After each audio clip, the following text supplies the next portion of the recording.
street-level individual na lalaki arestado sa bypass operation sa siyudad ng Ilagan City, Isabela. Detalye ng balita mula kay Margo TV correspondent Ariel Torres.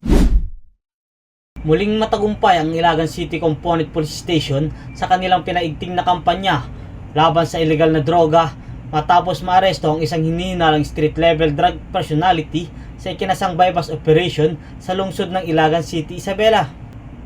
Kinilala ang suspect na si alias Paul, 21 taong gulang, walang trabaho at residente sa Barangay Imelda Bliss Village, City of Ilagan.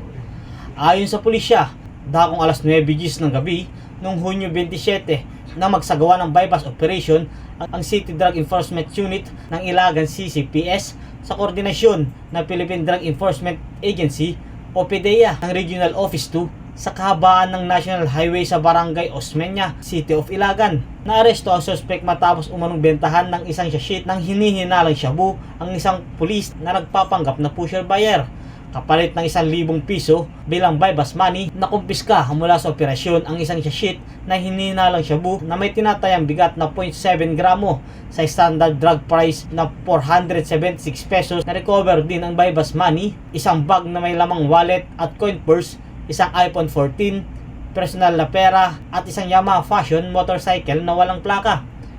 Ipinaalam din sa suspect ang kanyang karapatan alinsunod sa Miranda Doctrine at Anti-Torture Act of 2009.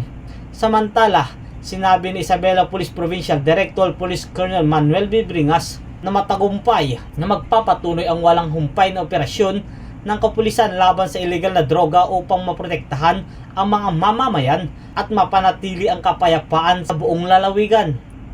Mula sa himpilan ng Margo TV Broadcasting Network sa programang Reforma ng Bayan, ako si Ariel Torres nagbabalita.